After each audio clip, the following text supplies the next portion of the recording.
Most conversations about AI in big industrial companies are happening at two extremes. One camp is running pilots everywhere and calling it a strategy. The other is waiting to see what sticks. Jeanne Beliveau-Dunn has spent her career inside the place where technology either creates real value or quietly becomes more risk. First, across 22 years at Cisco, now from three very different boardrooms. She thinks the companies that win won't be the ones with the most experiments. They'll be the ones who figured out how to govern the thing. Here's Jeanne. The first thing your board has to do is one, ask the question, what exactly are you doing in AI? And tell us how you are governing your risk, governing your data. You don't have to be an AI expert. You just have to know the right questions.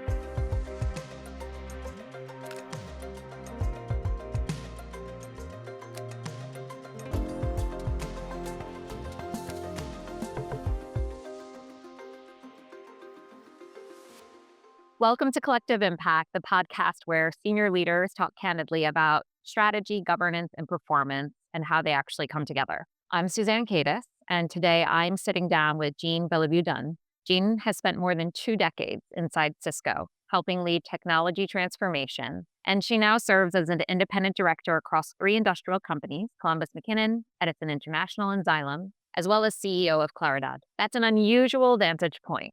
She's seen AI from inside a technology company that builds it and from board seats at industrial companies that have to decide what to actually do with it. So the question I want to spend time today on isn't, is AI a big deal? It's really the harder one underneath that. How do companies move AI from experiment to real value without simply stacking up more risk in the process? So before we get into the substance, Jeanne, I would love for you to give listeners a little of your own arc. 22 years at Cisco, now 3 industrial boards in very different sectors. What pulled you towards the director seat in particular? Yeah, it's a good question. When I was at Cisco, of course, I had no time for boards. I had 3 jobs. I was COO, and I also had a chief strategy role, and I ran a business unit. So I had 3 different jobs at Cisco. And that was in itself just kept me incredibly busy because I was traveling around the world. But what was interesting is that I'd say towards the end of the career, kind of knew that at some point in time I'd be leaving Cisco and started thinking about what's my next journey? What am I going to do?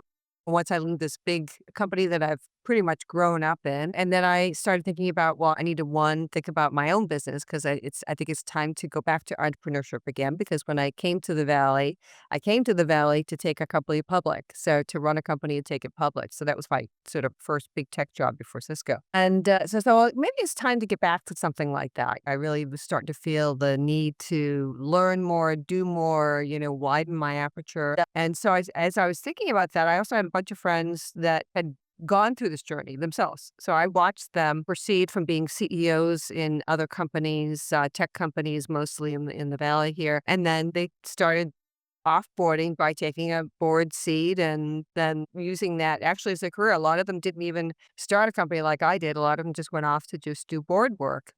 And I thought, well, that's kind of interesting. Maybe I can do both. Maybe I can do both. Maybe I can go back to being an entrepreneur, keep my toe in the tech pot and keep relevant. And at the same time, add value to these other companies outside of my industry because I felt like it was time to do more of a portfolio role. So this is let's have a portfolio instead of one thing because I felt like that was, I'm used to doing a lot of different things. I'm used to being involved in a lot of different things. And I wanted something that would keep me learning and growing in addition to being able to give back and teach people what I knew, right? I really feel that I needed both of those experiences.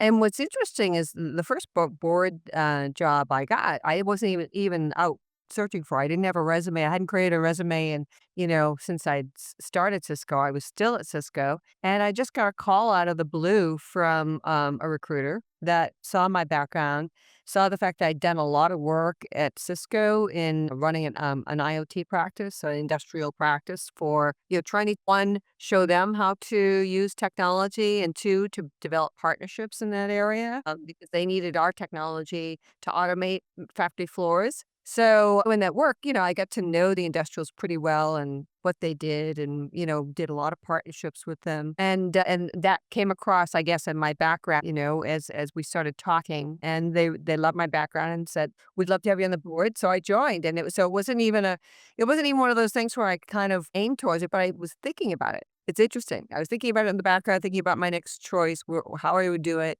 And I thought, yeah, I'd be open to something like that. So when the opportunity came, I jumped on it. I thought, yeah, this would be a good time. I wouldn't have accepted it a year before. I was too busy, but this was a good time. So that's how I got started. Right after that, I got, three, four, five more offers for other board opportunities. And it's funny, once you get your first board, the rest of them keep tumbling. And everyone was looking for tech people, the, and the interesting thing is, when industrial companies look for tech people, they're not necessarily looking for a CIO or a CTO. They're looking for somebody who has the technology background, but they also want to make sure you can fulfill the whole board's agenda, which is understand how to build, develop, grow a business, all the different aspects of all the different functions, right? As well as, operating at a high level, right? Operating at a senior level and having responsibility for the P&L. So that's kind of what they look for, and I happened to have that background. So it worked great, and then, I joined Edison right after that, almost, within 8 months after that. I joined, Columbus McKinnon another 8 months after that, and then, a couple of others. One of them I ended up joining, and we sold the company a year later, so they're no longer part of my portfolio. But, yeah, so it was quite a ride, and also, when I left, I wanted to be involved in a lot of startups. So, because I felt like to stay really close to the action was really important. So I started doing board work on startups too. I both started my own software company that does AI work and supply chain operational management, fleet management through software. But I also took over as chair for Crudel AI, which is a full suite AI company. And so that's kind of been my journey, and it's been an interesting thing to compare, if you will, you know, the work within an industrial automation company, understanding that, knowing that, and then comparing it to where I've been. It's been, I would say, enlightening. I've certainly learned a lot, but I've also had a chance to, show people what you can do with technology, get them to think differently about the way you use technology than just your typical IT stack. Because I think that's where most companies get trapped. They think about, just the IT stack and not really the transformational element of technology and like completely new function. Let's dig into that point in particular because, we were talking earlier, the pace of innovation is just exponential. And when you compare how the AI conversation lands in the world of startups versus the world of an industrial one, what surprises you most about the differences or even the similarities? Yeah, well, I think the good news on the surprise is that you'd be surprised how much non-tech companies get involved in this technology early. When you sit in technology, you have a tendency to think, "Oh, we know it, we get it, everybody else doesn't get it," right? You drink your own Kool-Aid and you think that, well, we have to teach people how to do this.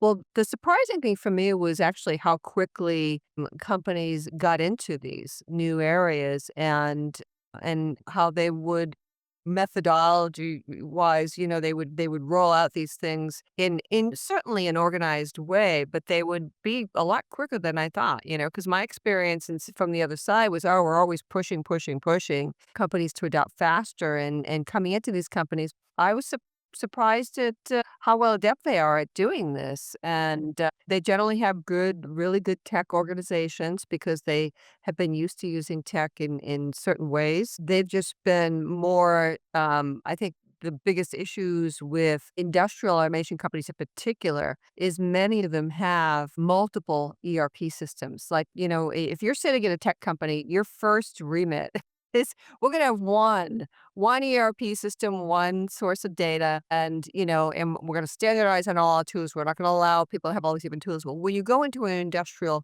company, because everything they've done usually is through acquisition, they don't have a lot of time to clean up all that stuff, each and every time, right? So they end up with 30 something ERPs, which in our world would be absolutely crazy. But I do think that that's also the big opportunity, right? That's also the big opportunity because when you think about what does AI bring to the table in this industrial, it's certainly internally allowing them to access and use points of data that they've never been able to pull together before in an automated fashion. So, before you go consolidating all those ERP systems, you can just simply pull your data together through an AI chain, right? You can easily develop these links between these things and then aggregate the data at a new level. As long as you have data and context, you don't need everything to be cleansed. You don't need everything to be organized. AI can actually do that for you, right? So it sort of unlocks new ways to do this. And likewise, everyone's got data inside their PCs, and whether it's spreadsheets or documents that they've never been able to tap into before for information. And now AI enables you to do that, particularly in the world of LLMs. I think those are the big, like, transformational things that can happen with industrial companies. They're already down the road of thinking about how do I change my products, embedding it into their customer service system. So they're doing all the basics. They've got everyone's put in their own instance of an LLM or series of LLMs. They've got their own what they call an MCP, which is a secure tenant for use of all the different LLMs out there because nobody wants just one. Everybody wants multiple. You need one for programming. You need Claude for programming. Some people want to use, Chat or Microsoft for another embedded set of use cases. So because of that, you need to have that kind of environment. So I'd say most industrial companies did that first step, which is, okay, let's experiment with it. Let's bring it in-house. Let's surround it with a secure tenant. Let our employee base experiment with it, figure out what they want to do with it, start to think about the priorities and how they would use it. And then, of course, embed it into tools that they already use and things they already out-task, such as customer service. Those are clear areas that most industrials have already done. And, the big thing too is also making sure that you have good cyber controls. That's the other big, big, big thing that was sort of, first table stakes that you do when you start to experiment in this area. So I've seen that across the board. Every industrial company I've talked with is doing all those basic things. They're using it for configurators because a lot of industrial companies have mechanical things. So helping their customers to order better, order faster. So they're using it for things like this. And I think we're going to see the next big wave, which is starting to embed it into the actual products themselves. And we've seen some of that in the past. They used ML, in the past to do some things for automation, particularly in robotics.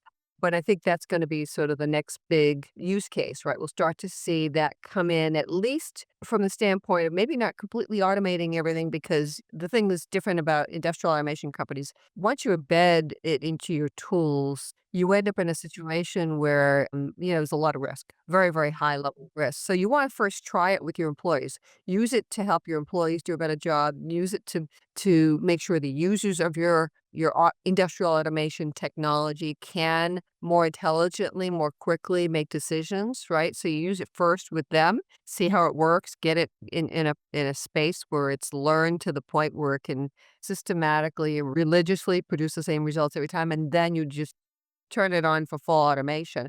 So they have to take steps beforehand in doing that. Same thing with energy companies in the grid. You don't immediately just turn onto the grid and say, okay, shut it down when you want to shut it down. Shut it down when wherever it is show. No, you don't do that right away. That's sort of your phase 3. Once you've looked at the science, looked at how it's collecting the data, look at how it's using the data and how it responds to it, and making sure that you have everything lined up and it's working flawlessly. So there's a real range with some companies further along than others. And, I think it raises a question that you just brought up, and one that I hear, all of our clients and their leadership teams really wrestling with. It's not whether to invest, but really how to best direct the effort and manage what comes back. And so that's where I want to go next, Yeah. getting really concrete about leadership. And you've watched so many different types of leaders direct AI efforts in very different ways, as you just explained. So from where you sit, what does good look like? And I know you were just you were sort of opening that box, but what is the best practice for management in actually managing the investments and rewards and risks of AI? in many ways, you have to treat it like any other innovation transformational effort. It's the same kind of rules that apply to all transformational efforts, which is if you're going to go beyond experimentation into a full suite, full enterprise level application, it has to have, first of all, major top level support. So the ideas might have grown up and probably did grow up from the bottom or from the middle of the company, right? Which is because they're the ones that know what is best to automate and how they can best do it, right? But once you get to the point where you start to see some ability to create results for this, it's time to move beyond experimentation into investing. You have to start thinking about this as an investment portfolio in automation and transformation. And just like you would think about your ERP systems or anything else that you would lie on the table, it has to really go through full blessing of the management. You have to have new budgets put in place for it, and you have to manage the projects in a way that has a beginning, a middle, and an end, and it has an outcome after that. And so what I see a lot of companies do is they either have a head of innovation or a head of transformation that will go across the organization, sort of look at all the different, after they've had time to experiment, look at all the different applications where there could be some real meat behind that application and where it can be universal, enterprise wide. And they'll start pulling those into a strategy, right? They'll start pulling that into an innovation strategy that then gets brought to management, then gets brought to the board, and they start thinking about, okay, these are the things that we could do. We're going to tier these things. Maybe we have 5 or 10 initiatives that we will really want to focus on, some that are big rocks that are going to potentially transform this entire organization, some that are smaller rocks but incredibly important for information and data, right? And so they'll do that. They'll go through this process of prioritizing and then scoping out risk return for these areas. Like, what is it going to cost? What kind of risk is it going to introduce to the business, the operating model? Even just the risk of losing, yeah, putting the money in and not having a return on it. That's a risk. And they start to go through this process of evaluating those things. And a lot of companies will bring in a BC or an Accenture or McKinsey to help them with that process if they don't have a head of innovation or something. But either way, you do have to kind of start to think about this as a portfolio of investments. And particularly AI, because you can spend a whole lot of money. It's just like, maybe you might not spend as much as you did on your ERP systems. People spend hundreds of dollars in their ERP system. You may not spend that much money, but you're probably going to spend a fair amount of money. You're going to spend tens of millions, probably at the very least, in figuring this out, and maybe another, 30, 40, 50 million in rolling it out once you get to a point, if you're a large enterprise. So you got to make sure you're going to get returns from it. You got to make sure you're watching these things, you're prioritizing them, and you have a structure to do that, as well as a structure to fund them. That's kind of, brings the entire management team in, the board, and you put some governance around it. And of course, the governance is all around risk and reward. And how should boards actually be measuring that type of risk and reward? Are there specific metrics that you typically see get involved in these conversations? Yeah, and here's the tough part with AI because some of it is more it's more projecting. If you have to project a lot, right? You have to think a lot about the future of where this could go, and it's not like one of those things where you bring in an IT tool and a year later you have results, right? It usually takes. It's more like an ERP system where you have to spend a lot of money, have to spend a lot of time, particularly if you're doing something transformational, right? There's a lot of little quick wins that you can do and get quick rewards. I'm not talking about that. That's standard approach in AI, and you've probably already done those and didn't need this whole structure to do that, right? But once you start thinking about the big rocks that you're trying to move, then you have to lay it out.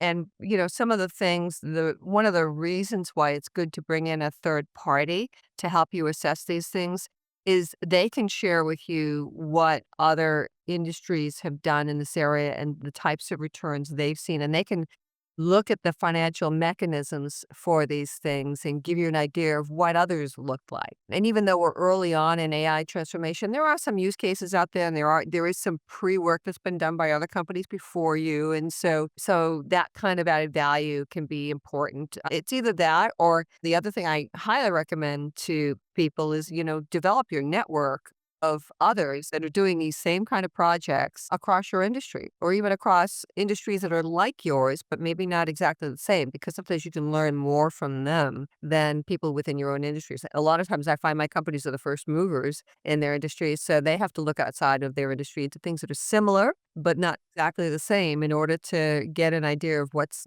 happening here and what they can expect. And you could learn a lot to that. You learn about the what works, what doesn't work, how to approach it differently, in addition to so you can learn how to be successful with it through studying those examples, in addition to feeling more confident, if you will, about where you're laying your ground. Yeah, it's something that we see often with our clients is, the technology itself isn't necessarily the hard part, right?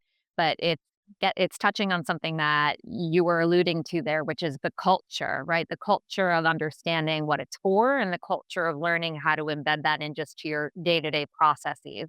So let's go there because I think this is the harder one It is. for a lot of companies. Yeah. This innovation culture with accountability. And innovation culture is becoming very much a slogan for some people. And you've talked about this idea of innovation and pairing that with proper accountability to actually drive value, where there will be inevitable risk involved. For those that are out there and, want to embrace this idea of transformation and want to embrace this idea of innovation, could you give us an example of what accountability for AI value actually looks like in practice?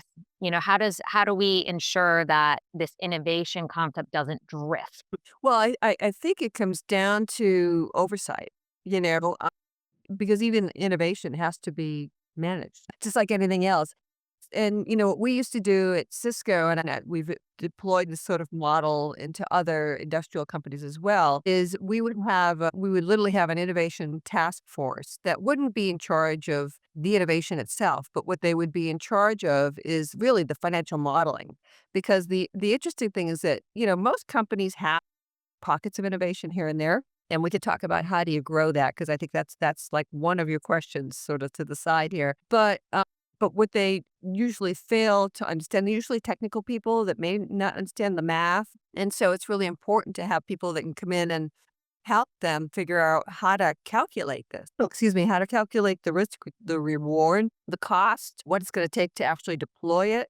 You need a team because you need technical people, or you need your people that are sort of in the department that know what needs to happen, knows the process that needs to change, individuals that really know how to take this to a process level. And that's when you have an innovation task force, if you will. It could be comprised of IT people, finance people, project managers, and then a sort of a leadership group that has put this whole process together. I think just like anything else, innovation needs process, right? Otherwise, it does run amok. You end up spending a lot of money on a lot of things to see very little return. And so what this helps, and you also use this team to help create the funding too. So the people that are coming up with the ideas don't have to worry about the funding so much. They just have to come up with the idea, have this sort of ubiquitous team, help them figure out the math of what it's going to take, what it's going to cost, all of that good stuff, and then roll that up into advocacy that goes to upper management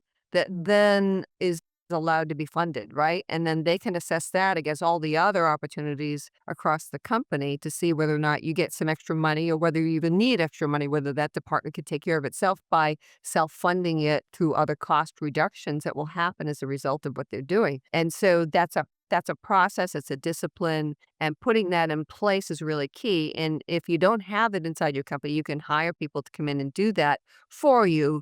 But I definitely think that every company of any decent size that wants to do multiple transformation efforts over time should invest in some kind of capability here, because it's sort of core to how innovation happens, and delivers return. If you want to just innovate to innovate just because it's cool, go for it, right? But if you want to actually get something from it, you do need this sort of structured process. And so, yeah, I've seen it. We did it at Cisco because even though we had lots of innovative people, most of them would go after the cool factor versus the return factor. So we show them how do you think about this in terms of real financial return. So if you were presenting this to a venture firm, right? would they invest in this? They're not just going to invest in cool things. They want to invest in things that are going to actually make a difference in the world, right? And create some kind of value. And that's exactly what every single initiative needs to do inside the company. So that's the process for it, I think. And it works in every size and every kind of company. If you're a $1 billion company or you're 50 or $100 billion company, that kind of structure helps a lot. And do you think within that, because, you mentioned the need for cross-disciplinary expertise in Yes. that process. And we're hearing a lot of concern around companies becoming quite lean because of the power and potential that AI brings to automate some of those capabilities. But I'm curious, based on your experience, is there a gap that worries you? Meaning, is there a gap between what companies want to do with AI and what their organizations are actually built to absorb right now? Well, yeah, there's a number of things. I think that there's, of course, the technology part, which, if you look at organizations, most or a lot of organizations have not been set up to do software programming through AI and to look at this through the lens of AI, what you could do now differently than before. And so IT has to transform for sure, and they have to start hiring different people, bringing different people into the organization that can help teach the others, right? So that has to happen. I do believe that it's also important to do that for other functions as well, right? It's really important that every company is constantly refreshing their employee base by bringing in people from the outside that have different kinds of skills and experiences, because that's how you feed an innovation culture. Like, you have a lot of people inside that know your business, but they may not have the purview of everything else that goes on in other companies, right? So it's a combination of bringing some new people in as well as fueling and feeding the innovators that you have inside the company with different mechanisms, right, helps create cultural change. Because if you don't have a feeding point, what happens is innovation dies. They try to get things done, they take it up the line, they get no because nobody understands it, or they think they're too risk averse. But if you have like a function that no matter what will help champion, even if your own management isn't quite believing yet, right? What you could do with this, having somebody else that comes in and says, "No, I'm a neutral third party here. I'm not asking you to spend this on your own. I've seen this work somewhere else, right? Or we've done the research with 3 other companies and they've made this work. We want to try this." Then you have advocacy for innovation internally. Because a lot of times what happens, if you look at like some of the failed models of GE or whatever, is that people have stood in the way of people below them that wanted to change, wanted to innovate, and they didn't support it. So if you have this kind of function, it's sort of a third party independent venture firm inside your company that says, "Hey, if you don't fund it, we will." And it makes the management start to think, maybe I'm the one that's the problem here. Yeah, we've seen that a lot. I mean, particularly in our experience, 12 years now with Data Moran, and we've seen all kinds of cultures at the leadership level, particularly when we think about emerging risks. And that's what we do. We provide AI technology that gets you insight into emerging risks. And it is so much of a cultural question. So I'm curious, in your experience, how much of advancing the play and the rewards of a disruption like this does it come down to culture versus strategy versus capital? Where would you see the biggest lever? Well, I think culture to me is the biggest thing, because if you have the right culture, you'll find a way to make it happen, because you can create budgets. You can, from use cases that return value. You don't have to necessarily have incremental dollars to be able to go after some of these things. If you do some of the low hanging fruit first by embedding it into customer service you create money to do other things. We always call it save to invest, right? So if you have the save to invest sort of principle embedded in your company, you are automatically creating, the leverage and the budgets and the things that you need to go after some of these other areas. And so if you can deal with that culture piece, then you put in the structure that allows the mechanism to feed the innovation. But if you have a bad culture that's going to stop everything, comes there's nothing you can do about that, right? There's nothing, none of those other things will work. So you have to find a way to change that culture.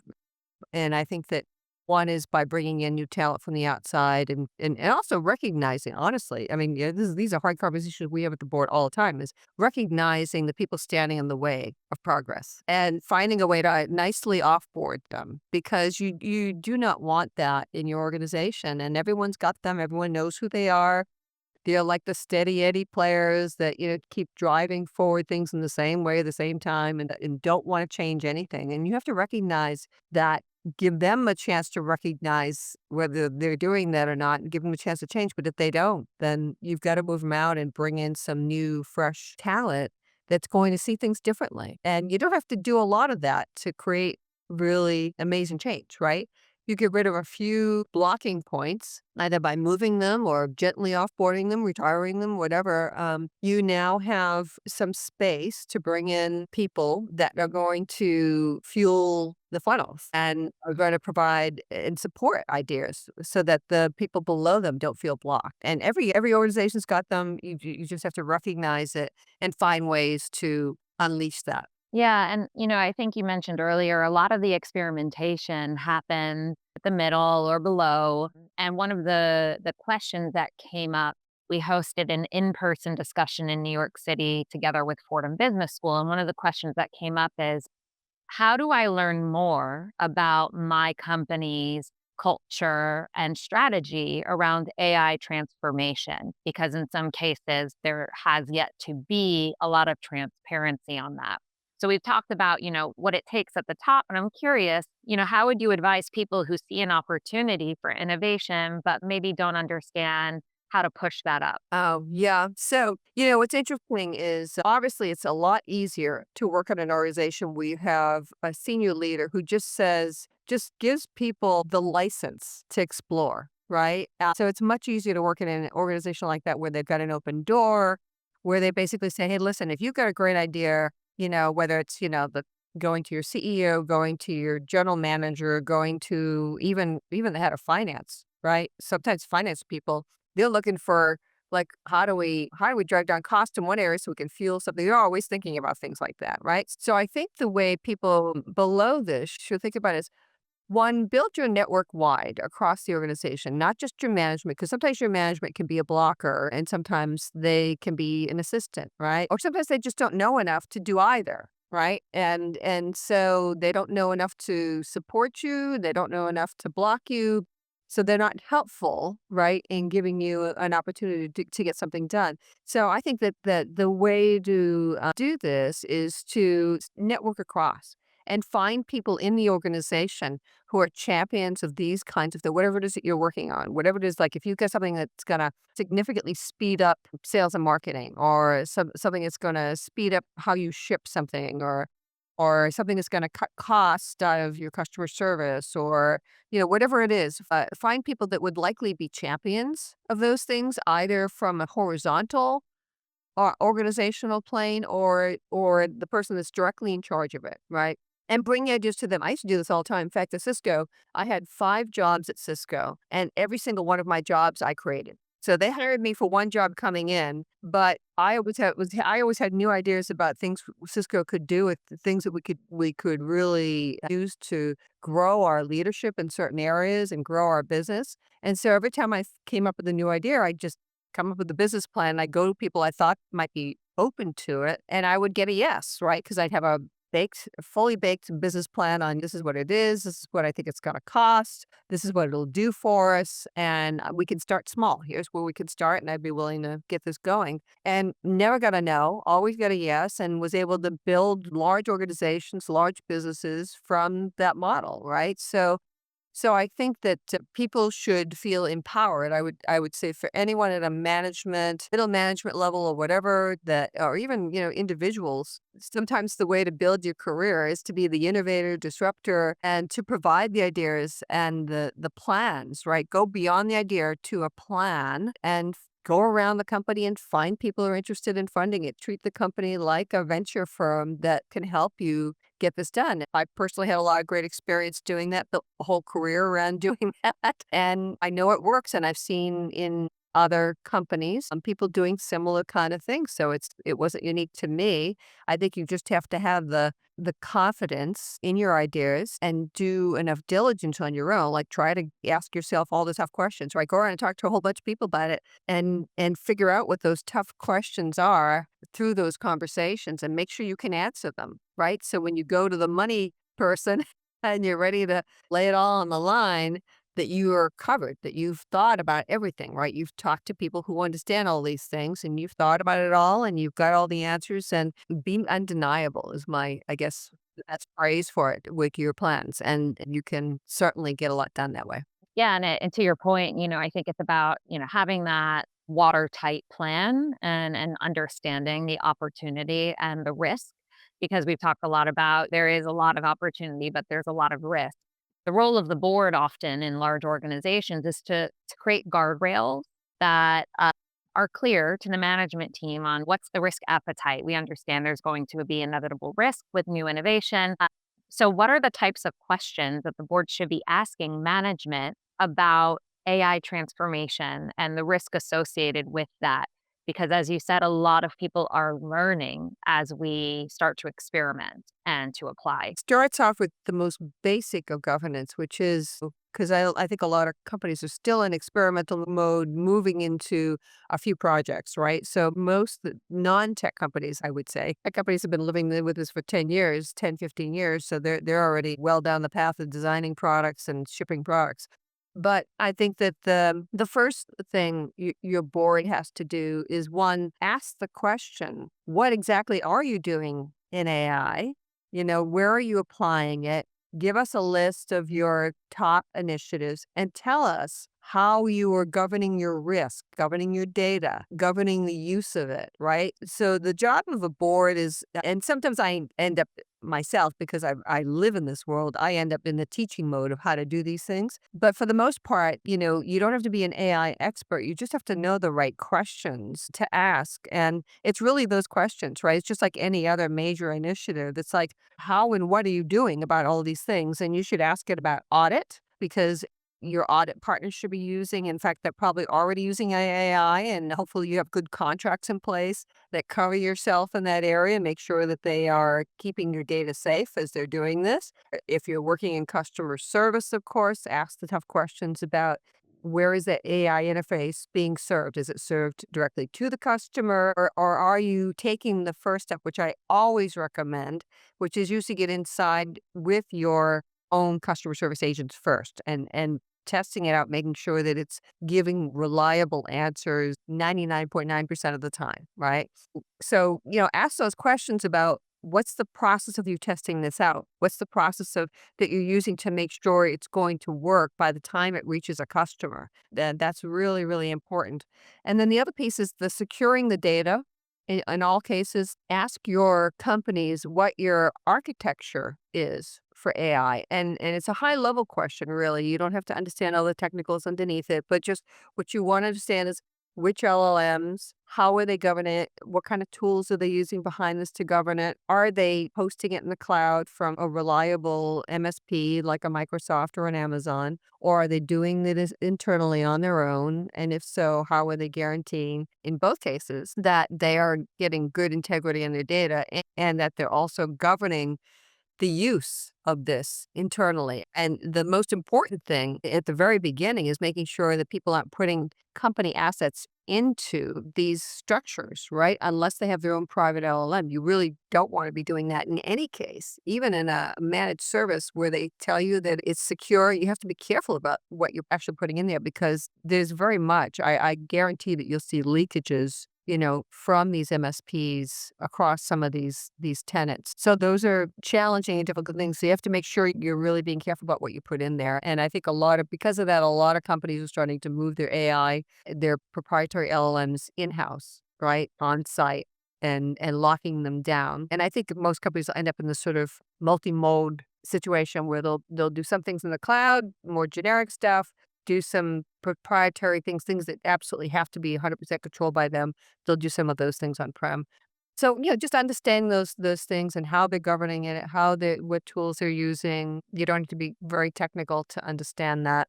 And then, I guess the thing too is for them to tell the board what kind of new risks these things are going to introduce, and for the board to do their own diligence as well, to do research on those areas that they're going after to make sure the board is bringing good questions into that particular application type, right? And those are things you can go out and do your research on AI yourself. A board member should be using AI in their daily life. I don't recommend putting, in fact, absolutely do not put any company confidential information into those chat bots. But you can do general industry research on it, and do a lot of things in your own personal life, and it'll teach you how to use these tools and how powerful they are, which I always recommend. You brought up this idea of reliability, this idea of integrity and quality. And to your point, I think along with the experimentation that's happening at companies, there's also a need to understand that not all outputs are going to be accurate.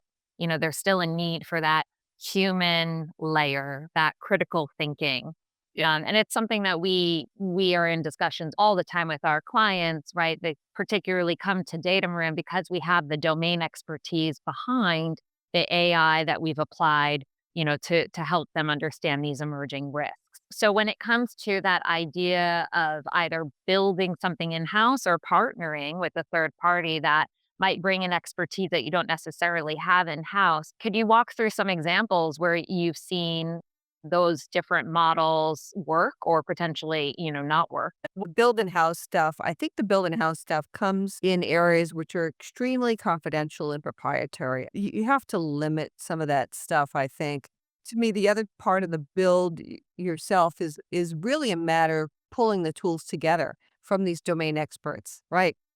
It's unlikely that, you know, a any kind of industrial company is gonna build a tool that is more powerful than what an independent third party that specializes in that is going to do. So I hardly ever recommend doing that. Where I recommend going on your own is really a matter of pulling information out of tools and pulling it together to come up with your own sort of application, your own suite where you don't have a third party application that can do it because it's too specific to you and your industry and what you're trying to do is your business and workflow. So that's where I think the development, the internal development, and likewise in automating your machinery, right?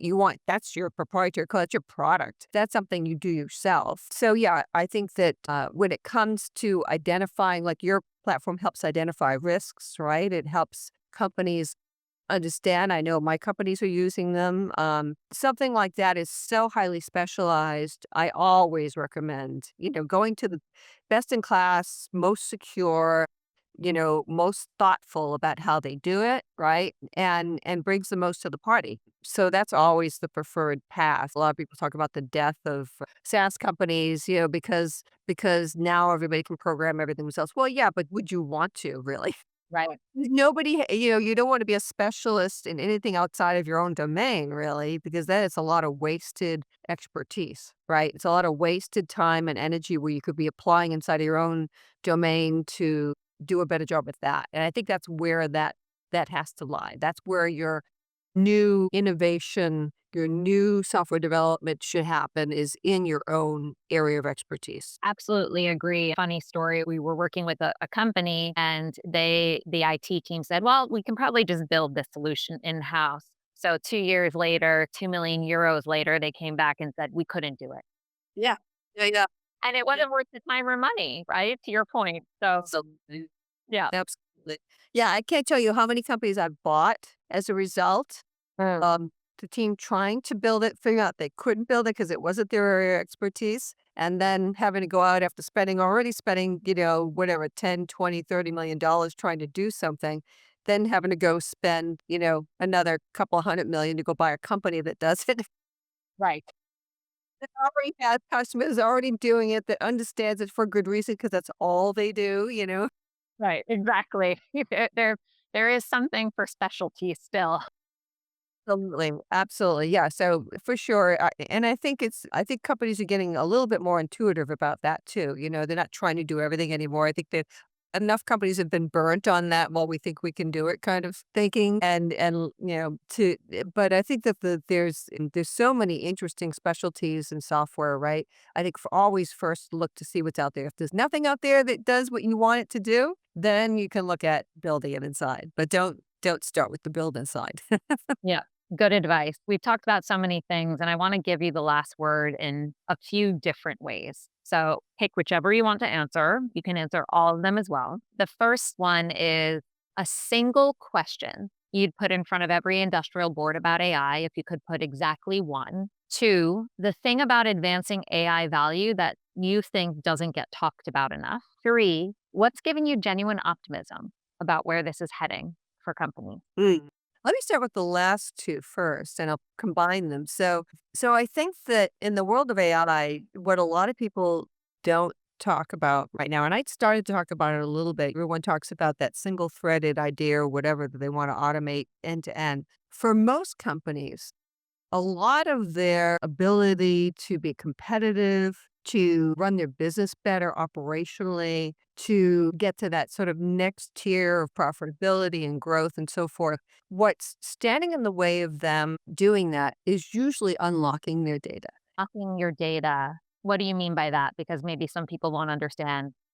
What I mean by it is you've got lots and lots of data around the company that's sitting in unstructured formats, right? They're sitting in Word documents, spreadsheets. Some of it may be sitting in a systems of record like an ERP system, but it's a combination of the data that's powerful. You can by being able to unlock data in all of those your employees' desktops, if you will, or in the cloud, right? In these spreadsheets and Word files and whatever. There's so many new things you can go after because there is no such thing as a single system of record in your company outside of your ERP systems or your CRMs, right? There's nothing that really pulls it all together.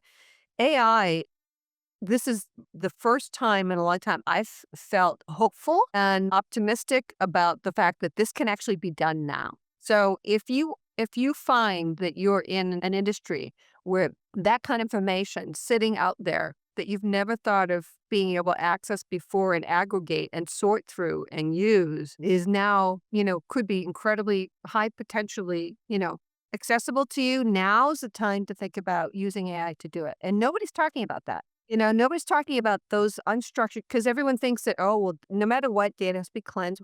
Well, guess what? AI does that automatically now. We have such powerful software development tools. All you need is data and context. And you can create integration between all those data points to do whole new things. And this is where I think software development needs to go, internal software development needs to go, is to think about unlocking all of these things in a different way. Palantir tries to do it in certain ways.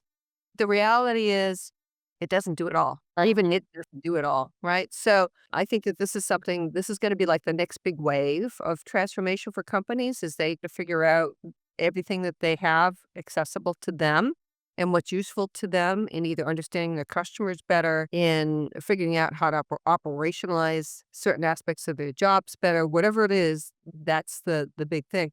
And I think the other big thing that people don't talk about enough is that AI is probably the best training tool in the face of the planet. So if you as a company really truly embrace AI and empower people to spend time training themselves and learning and researching on AI as a matter of practice, right? You can unleash and unlock a lot of potential inside your existing employee base that you have not done so far.